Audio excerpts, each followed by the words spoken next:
bergantung, serahkan semua urusan kepada Allah. Dalam sebuah hadis yang diriwayatkan oleh Imam Ahmad. Bismillahirrahmanirrahim. Qul huwallahu ahad. Katakanlah, dialah Allah yang Maha Esa. Allahus Samad. Allah adalah Tuhan yang bergantung kepadanya segala sesuatu. Lam yalid wa lam yulad. Dia tidak beranak dan tidak ada pula diperanakkan. Wa lam yakul lahu kufuwan ahad. Dan tidak ada seorang pun yang setara dengan dia.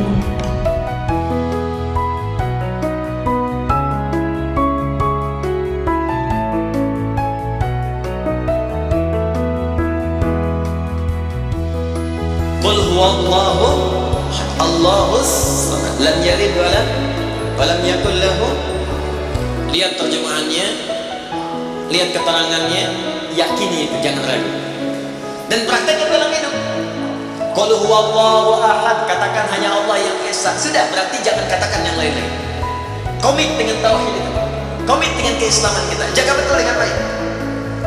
Allahus samad, Allah tempat bergantung, serahkan semua urusan kepada Allah. Ada masalah, minta sama Allah, berdoa.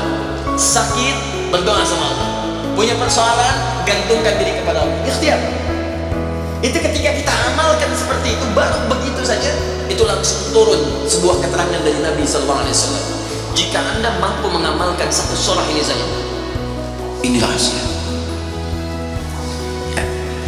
Ini rahasia. Ada seorang sahabat, hadisnya sahih, dikutip kemudian oleh Sayyid Qutb dalam kitabnya Al-Aqaid Al-Islamiyah. Syekh Muhammad Nasruddin Al-Albani pun mensahihkan hadis ini. Ketika Nabi selesai kemudian menunaikan salat, terdengar seseorang berdoa. Perhatikan doanya. Doanya menggunakan pembuka surat Al-Ikhlas. Saking yakinnya Siddiq dengan ayat ini, dan dia mengamalkan kandungan isi surahnya, dia membuka doanya dengan surah ini. Saking yakinnya dengan surah ini. Perhatikan kalimatnya.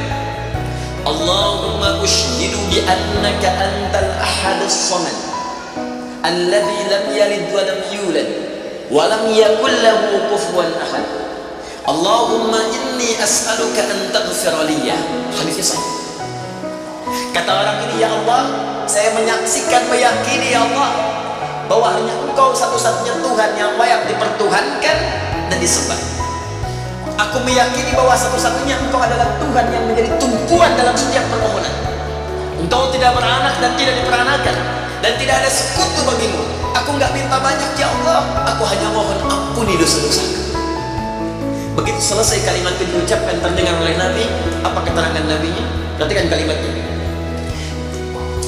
At-tadri bimadza du'i?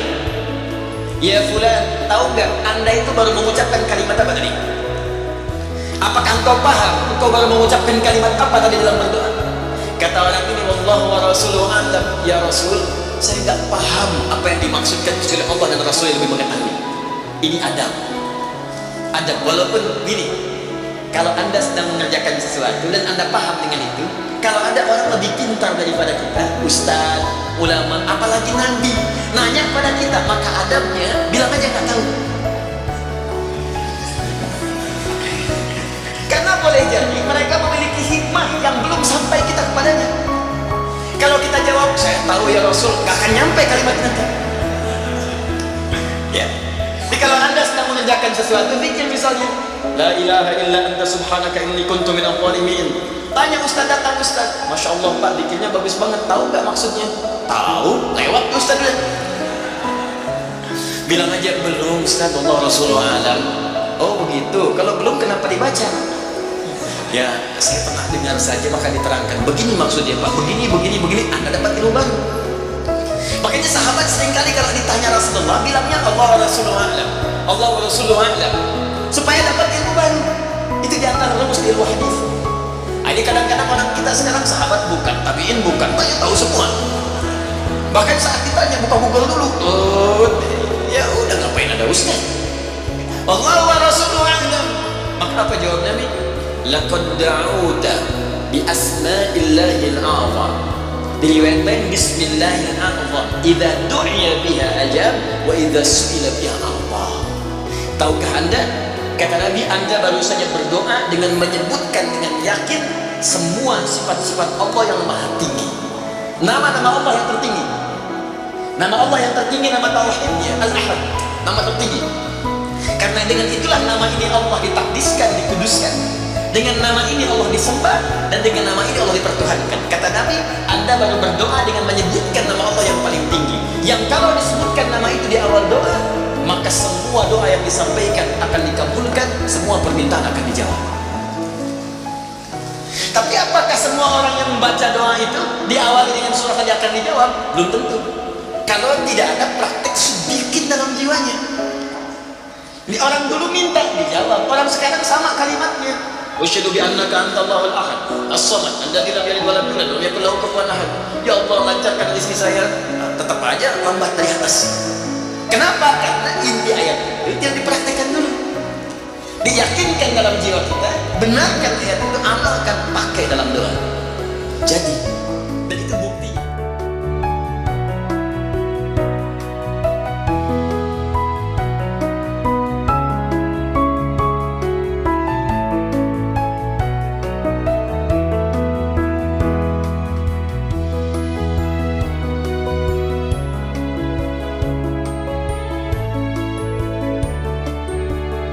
Rasulullah Sallallahu Alaihi Wasallam bersabda dalam sebuah hadis yang diriwayatkan oleh Imam Ahmad, dan hadis ini dinyatakan hasan oleh Syekh Al-Albani. Man qara'a qul huwallahu ahad hatta yakhtimaha 10 marratin, barang siapa yang membaca surat Al-Ikhlas sampai selesai. Sampai selesai maksudnya ya sampai ayat yang terakhir. Sebanyak 10 kali. Dia ulangi itu sebanyak berapa kali?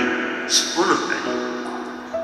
Banallahu lahu qasran fil jannah. Allah akan bangunkan untuknya istana di surga. Bukan gubuk. Bukan apa? Sekalipun gubuk pun tidak apa-apa karena itu di surga. Ini bukan gubuk, tapi dibangunkan istana.